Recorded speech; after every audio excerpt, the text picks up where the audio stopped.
Da li je moguće da jedna rečenica izgovorena pred kamerama ponovo otvori priču koja godinama izaziva burne reakcije, podele, nagađanja i beskrajne rasprave?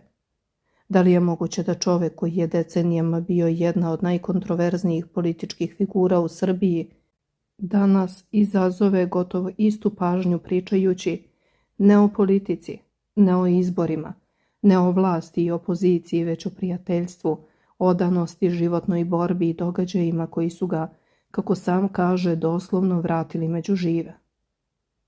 Upravo zato ostanite do kraja, jer ono što je Čedomir Jovanović rekao o Aleksandru Kosu, ali i o događajima koji su mesecima tema javnosti, izazvalo je lavinu reakcija. U jednom trenutku govori o čoveku koji ga je učio da hoda, hranio ga i bio mu rame za plakanje, a već u sledećem iznosi teške kritike na račun institucija, istraga i načina na koji se prema njegovom mišljenju tretiraju događaji koji su potresli Srbiju. Pitanje za vas glasi: da li verujete da javnost danas prebrzo donosi zaključke o ljudima na osnovu glasina i društvenih mreža, ili smatrate da poznate ličnosti same snose odgovornost za spekulacije koje ih prate? Napišite svoje mišljenje u komentarima, lajkujte video ukoliko ocenite otvoren razgovor bez obzira na politička opredeljenja i podelite sadržaj sa prijateljima kako bismo čuli što više različitih stavova. Poslednjih godina Čedomir Jovanović gotovo da nije silazio sa naslovnih strana.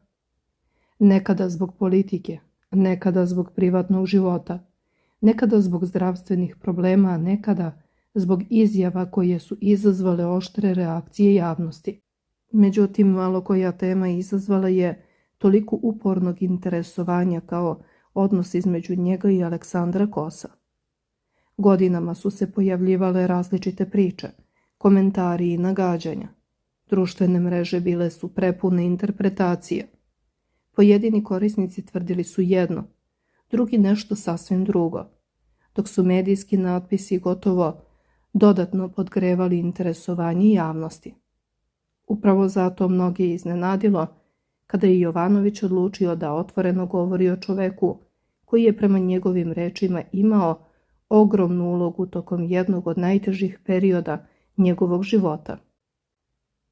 Posebno je naglasio da je Aleksandar Kos više od 2 decenije deo njegovog najbližeg kruga ljudi. Kako je naveo, Kos nije bio samo njegov prijatelj, već dugogodišnji prijatelj njegove supruge Jelene. Zbog toga, smatra Jovanović, priče koje su se godinama pojavljivale nisu imale uporište u stvarnosti. On tvrdi da je Kos ostavio svoje obaveze bez razmišljanja kako bi bio uz njega u trenutku kada nije mogao normalno da funkcioniše i kada mu je bila potrebna pomoć u svakodnevnim stvarima. Kada su ga direktno pitali da li je sa Aleksandrom Kosom u emotivnoj vezi, Jovanović nije pokušavao da izbegne odgovor, niti da temu relativizuje. Naprotiv, odgovorio je veoma direktno. Rekao je da ga voli, ali da je odmah objasnio na šta misli kada govori o toj vrsti ljubavi. Prema njegovim rečima, Aleksandar Kos bio je osoba koja mu je pomagala onda kada mu je pomoć bila najpotrebnija. Izneo je detalje koji su privukli veliku pažnju javnosti. Rekao je da ga je Kos učio da hoda, da ga je hranio i da mu je bio rame za plakanje u trenucima kada je prolazio kroz izuzetno težak period oporavka. To nisu bile usputne rečenice, to su bile reči koje su pokazale koliko dubok trag je ostavio period kroz koji je prolazio i koliko važnim smatra čoveka koji je tada bio uz njega. Tu počinje deo priče koji mnogi nisu očekivali. Jovanović je pokušao da objasni da se pojam ljubavi često pogrešno tumači i sužava samo na partnerske odnose. Govorio je o ljubavi prema porodici, prijateljima, muzici, uspomenama i ljudima koji su obeležili njegov životni put. U tom kontekstu objasnio je da nema problem da javno kaže da nekoga voli jer smatra da zahvalnost, privrženost i ljudska bliskost ne bi trebalo da budu predmet podsmeha ili senzacionalizma. Ali upravo tu dolazimo do dela koji je godinama izazivao najveću pažnju. Jovanović je govorio i o spekulacijama koje su pratile njegov odnos sa Kosom. Prema njegovim rečima, cela priča počela je sa lažnog naloga na društvenim mrežama, nakon čega su sledili brojni komentari, interpretacije i tekstovi koji su, kako smatra, bili potpuno udaljeni od istine. Naglasio je da ga takve priče lično ne pogađaju na način na koji mnogi misle, ali da ne želi da doprinosi stvaranju predrasuda prema bilo kome. U jednom od najzapaženijih delova razgovora rekao je da ne smatra da su ljudi drugačije seksualne orijentacije nešto loše ili ružno. Naprotiv, podsjetio je da je veliki deo svog javnog i političkog angažmana posvetio borbi protiv diskriminacije.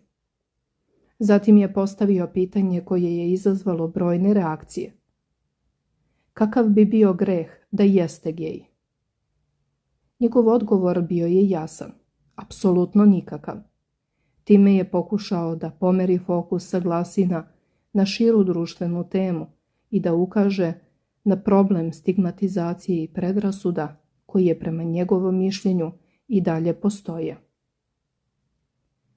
Dok su se reakcije na ove izjave još analizirale, Jovanović je ponovo dospeo u centar pažnje zbog sasvim druge teme.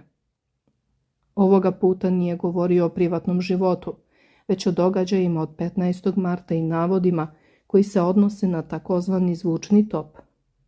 Upravo tu priča dobija potpuno drugačiji ton. Umjesto lične ispovesti usledile su političke poruke, kritike institucija i tvrdnje koje su izazvale novu buru komentara.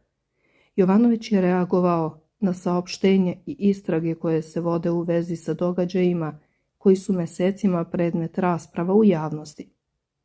Prema njegovom mišljenju, tužilaštvo je tim pitanjem trebalo da se bavi istog dana kada se događaj desio. Smatra da se danas pažnja usmerava na pogrešne stvari i da bi fokus istrage trebalo da bude drugačiji. Upravo ta ocena postala je jedna od najcitiranijih njegovih izjava posljednjih dana. Govoreći o svemu tome, podsjetio je da je iste noći bio u policiji i da je dao izjavu. Da je tada, kao i svaki naredni put, bio spreman da razgovara sa svima koji se bave utvrđivanjem činjenica. Kako navodi, njegov cilj nije bio da štiti bilo koga, već da se utvrdi šta se zaista dogodilo i da odgovorni snose posljedice ukoliko se utvrdi njihova odgovornost. Naglašava da živi u ovoj zemlji i da zbog ljudi koji u njoj žive smatra svojom obavezom da govori o stvarima koje smatra važnim. U tom delu razgovora izneo je jednu od svojih najupečatljivijih metafora. Rekao je da je pamet koja je vodila Srbiju, kako nekada tako i danas, od zemlje napravila bure u kojem su završili i protivnici vlasti i njene najvatrenije pristalice. Ta metafora odmah je izazvala pažnju jer je predstavljala simbol njegovog viđenja društvene i političke situacije. Još zanimljivije bilo je poređenje sa buretom pronađenim kod Jarkovačkog jezera. Jovanović je rekao da je to bure imao ko da iskopa, dok Srbiju, prema njegovom mišljenju, iz problema neće izvući niko drugi osim građana koji se u njima nalaze. Upravo na tom mestu njegova priča prelazi iz kritike institucija u širu društvenu poruku odgovornosti i potrebi za razgovorom. U nastavku je posebno kritikovao način na koji se, prema njegovom mišljenju, ponašaju tužilaštvo, državni funkcioneri i politički lideri. Smatra da iz brojnih događaja koji su prethodili nije izučena pouka i da se greške ponavljaju. Govorio je o dugom nizu događaja koji su, kako kaže, ostali arhivirani u prošlosti bez jasnih odgovora, bez osjećaja da je društvo zaista naučilo nešto iz njih.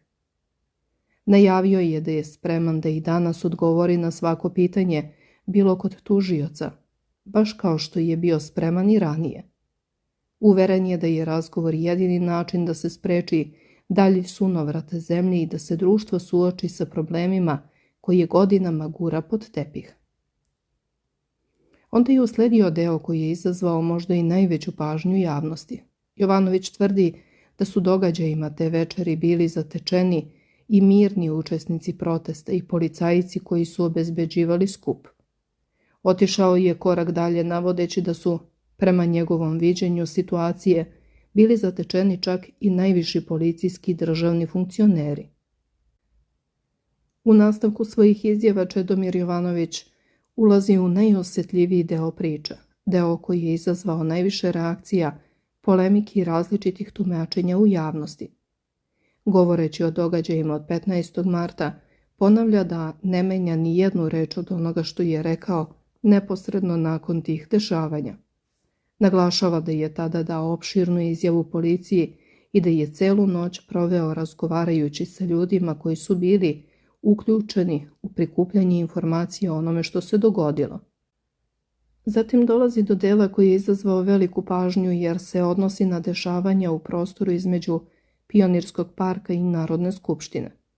Jovanović tvrdi da incident koji se tamo dogodio prema njegovom viđenju nema veze sa ponašanjem studenata i učesnika protesta u delu grada gde su se kasnije odvijali drugi događaji.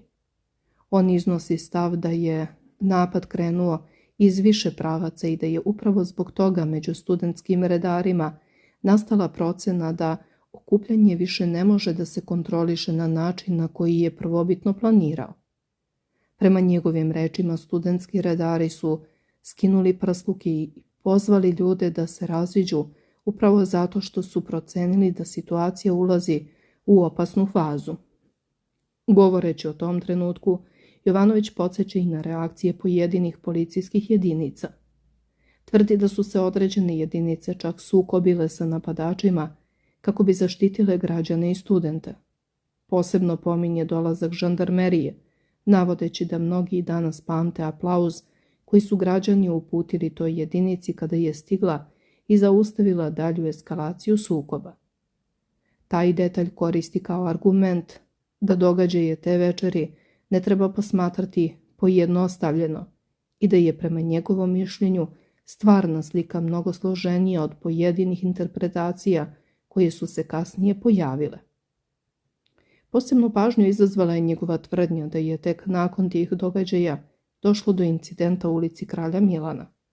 Na osnovu toga zaključuje da argumentacija koju iznose pojedine institucije ne odgovara redosledu događaja kojeg se on seća. Zbog toga koristi veoma oštre formulacije ocenjujući pojedina objašnjenja kao neupadljiva i nedovoljno zasnovana na činjenicama. Njegov stav je da se ozbiljna pitanja ne mogu rešavati političkim saopštenjima, već detaljnom analizom svega što se dogodilo. Još jedan deo intervjua izazvao je ogromnu pažnju. Čedomir Jovanović kaže da je te večeri bio u kontaktu sa predsjednikom Srbije Aleksandrom Vučićem, ministrom unutrašnjih poslova Ivicom Dačićem, kao i sa pojedinim visokim policijskim oficirima koji su se nalazili na ulicama Beograda. Prema njegovim rečima, svi su bili zatečeni onim što se dogodilo. Navodi da su bili šokirani do te mere da su na trenutak ostali bez reakcije. Istovremeno dodaje da takvo stanje iznenađenja ne oslobađa nikoga odgovornosti za ono što je usledilo kasnije. U toj rečenici nalazi se možda najvažnija poruka koju pokušava da pošalje, da se odgovornost ne može izbeći bez obzira na okolnosti. Čedomir Jovanović tvrdi da je jedino tačna konstatacija u čitavoj priči ona da su pojedinci koji su stajali iza određenih događaja želeli da izazovu sukobe i gurnu zemlju u ozbiljnu krizu. Međutim, naglašava da po njegovom mišljenju za to nisu odgovorni studenti, profesori ili građani koji su učestvovali na protestima. Naprotiv, tvrdi da nema nikakvog osnova da se odgovornost traži među grupama koje se danas često pominju u političkim raspravama. Ova tvrdnja izazvala je brojne komentare upravo zato što dolazi od čoveka koji je godinama bio deo političkog života Srbije i koji je imao kontakte sa ljudima iz različitih političkih tabora. Vraćajući se na svoje iskustvo iz policije, Jovanović navodi da je imao utisak da su pojedini pripadnici unutrašnje kontrole MUP-a sa kojim je razgovarao bili podjednako ogorčeni kao i on. To naravno predstavlja njegov lični utisak koji je izneo tokom razgovora. Naglašava da je spreman da i danas odgovori na sva pitanja nadležnih organa ukoliko smatraju da njegove informacije mogu biti korisne.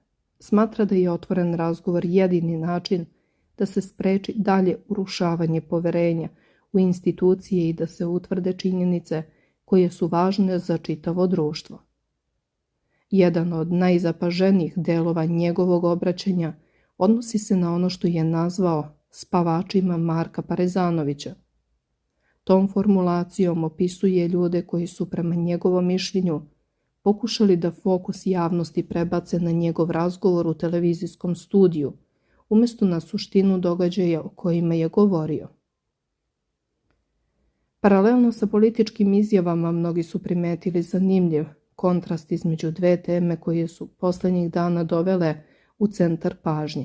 Sa jedne strane govor o Aleksandru Kosu, prijatelju koji mu je pomogao tokom najtežih životnih trenutaka, a sa druge strane o političkim krizama, institucijama, protestima i odgovornosti države. Na prvi pogled te teme deluju potpuno nepovezano, ali Jovanović ih zapravo povezuje kroz jednu zajedničku nit. U oba slučaja govori o poverenju. U jednom slučaju o poverenju između prijatelja koje je nastalo više od 20 godina, u drugom o poverenju građana u institucije koje bi trebalo da pružaju odgovore na pitanja od javnog značaja. Kada govori o Aleksandru Kosu, podsjeća da je reč o čoveku koji je više od 2 decenije deo njegovog života i života njegove porodice. Kada govori o diskriminaciji, podsjeća da je među autorima zakona o zabrani diskriminacije u Srbiji, što smatra jednim od najvažnijih rezultata svog političkog angažmana. Upravo zato tvrdi da nikada nije pristao na podele među ljudima na osnovu porekla, vere, političkih stavova ili seksualne orijentacije. Smatra da društvo koje prihvata predrasude prema bilo kojoj grupi ljudi dugoročno šteti samo sebi. Ostaje činjenica da je u kratkom vremenskom periodu otvorio 2 teme koje su izazvale ogromnu pažnju javnosti. A sada vi recite svoje mišljenje. Da li smatrate da je Čedomir Jovanović ovim istupom stavio tačku na priče o svom odnosu sa Aleksandrom Kosom? Ili verujete da će se o toj temi još dugo govoriti? Kako gledate na njegove tvrdnje o događajima od 15. marta i da li mislite da javnost ima pravo na mnogo detaljnije odgovore nego što ih trenutno dobija? Napišite svoje mišljenje u komentarima jer upravo različiti stavovi čine ovakve teme važnijim za javnu raspravu. Ako vam je analiza bila zanimljiva, podržite video lajkom, podelite ga sa prijateljima i pretplatite se na naše priče u kojima ćemo detaljno pratiti sve teme koje izazivaju najveću pažnju u Srbiji i regionu. Vaše mišljenje može otvoriti raspravu koje hiljade drugih ljudi žele da pročitaju.